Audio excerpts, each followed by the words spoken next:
The smiling man. I was walking home around 2 a.m. when I first saw him, just standing there under a flickering streetlight, a man in a suit, smiling. Not your everyday smile. This was wrong. His grin stretched impossibly wide, teeth gleaming in the darkness. I quickened my pace. So did he. When I looked back, he wasn't walking normally. He was dancing? A bizarre waltz down the empty street, his body jerking unnaturally with each step, but that smile never faltering. I started running. Every time I turned around, he was closer, dancing, smiling, his movements becoming more frenzied, more excited as the distance between us shrank. I fumbled with my keys at my apartment door, hands shaking violently.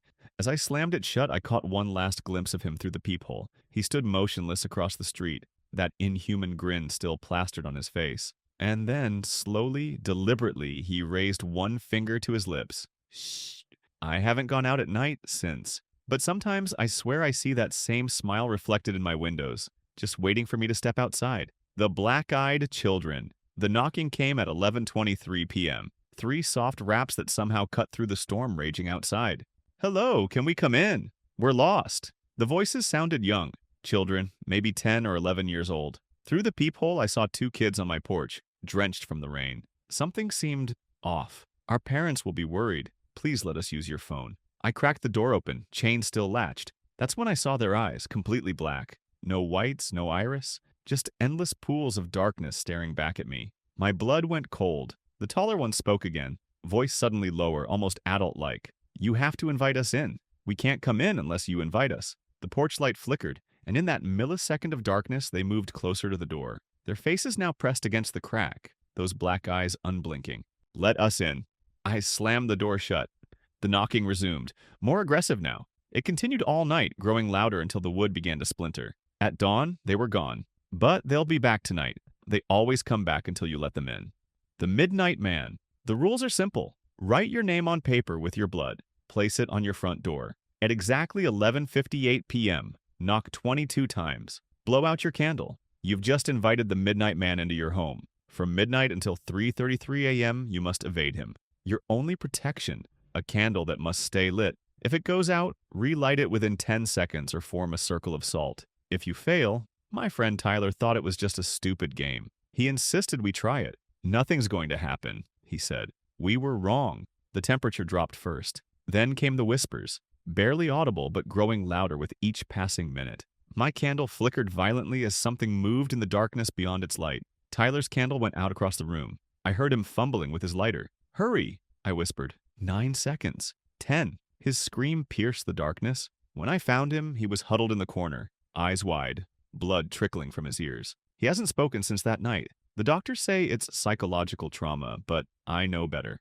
The Midnight Man took something from him, something that can never be returned. Smile Dog. The email arrived at 3:17 a.m. with the subject line, "Spread the smile." Inside was a single line of text, "Forward this or he'll visit you tonight." And an attachment, smile.jpg. Against my better judgment, I opened it. The image showed a husky with an unnatural, human-like grin stretching across its muzzle. Its eyes bored directly into mine, unnervingly intelligent. In the background stood a blurry figure, hand outstretched. I deleted it immediately. Spam. Just stupid chainmail. That night, the dreams began. The dog, always smiling, whispering the same words over and over. Spread the smile. Each night, the dreams grew more vivid.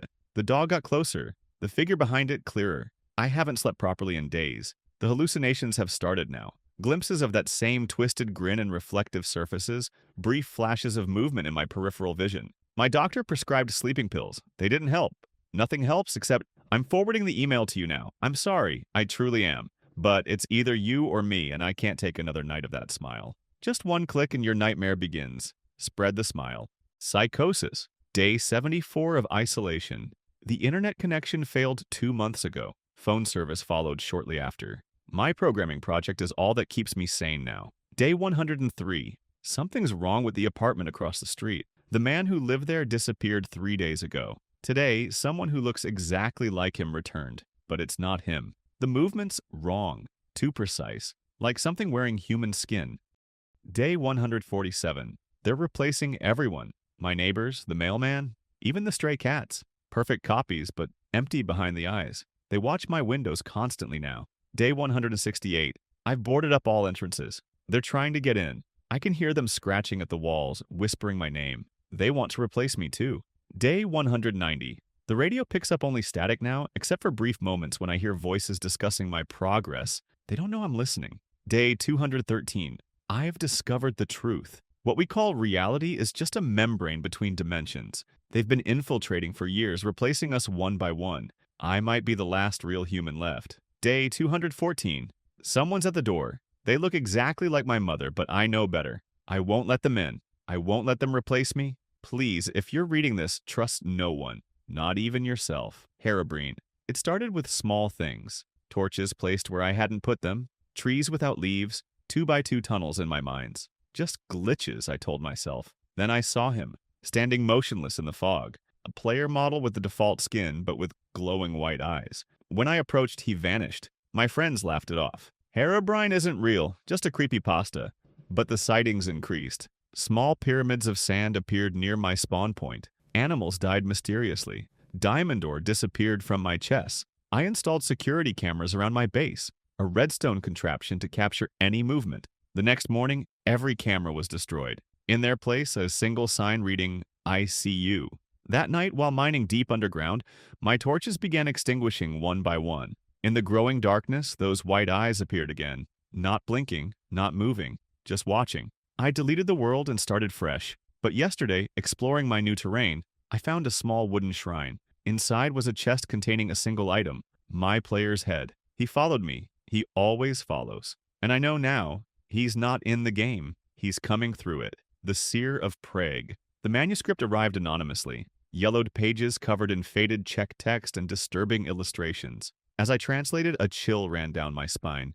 It spoke of the SEER of Prague, a 16th century prophet who predicted the exact deaths of hundreds. The final pages contained prophecies yet unfulfilled, each with a specific name and date. My name was among them. Tomorrow's date beside it. The prediction described my death in vivid detail. Throat pierced by metal, falling through darkness, consumed by fire. I barricaded myself at home. No metal objects nearby, no heights to fall from, no sources of fire. As midnight approached, exhaustion overcame my fear.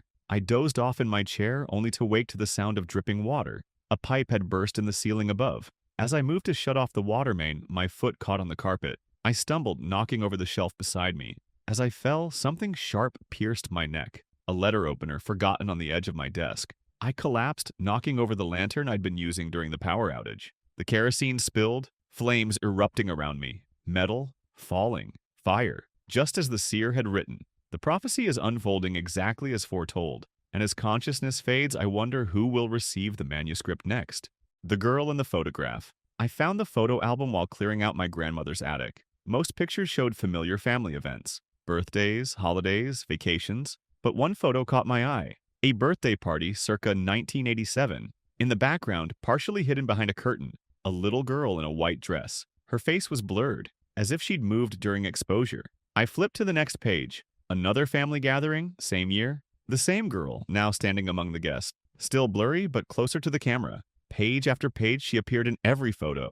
Always closer, always clearer. By the final pages, she stood front and center in each picture. Her face now in perfect focus. Hollow eyes, gray skin, and a smile that stretched too wide across gaunt cheeks. The family members around her looked increasingly ill in each progressive shot. The last photo showed only my grandmother's empty living room. But if you looked closely at the darkened hallway mirror, you could just make out the girl's reflection. Staring back, waiting, I slammed the album shut, heart racing. Something made me turn toward my phone on the table, its camera app open. I never opened that app. As I watched in horror, it snapped a picture automatically. In the preview, my living room. And behind me, a little girl in white. The devil's deal. Marcus was 34, broke and desperate when the stranger in the expensive suit offered him a way out. One signature. That's all it takes. Fame, fortune, everything you've ever wanted. The contract seemed simple enough. 10 years of unlimited success, then payment would come due. And what exactly is the payment? Marcus asked. The stranger smiled. Nothing you'll miss until it's gone. The next decade was everything he dreamed. Hit songs, Grammy Awards, adoring fans. He barely remembered signing that contract until the day before his 44th birthday when the stranger returned. Time to collect, he said casually. Marcus laughed nervously. Take whatever you want. My money, my house. Oh no, the stranger interrupted. eyes gleaming red in the dimming light. The contract was very specific. I get to take what made your success possible. That night, Marcus lost his musical talent, then his voice, then his hearing. By morning, he couldn't remember a single note or lyric from any song he'd ever known. The world quickly forgot him. His fortune dwindled as he desperately sought treatments for his condition. No doctor could help. The cruelest part? He still had the desire to create music, an overwhelming, burning need, but not the ability, an eternal hunger that could never be satisfied. Some say hell is having everything, then nothing. Marcus knows better. Hell is remembering what you've lost forever. Subscribe for more interesting stuff. Tell us your experience in the comments.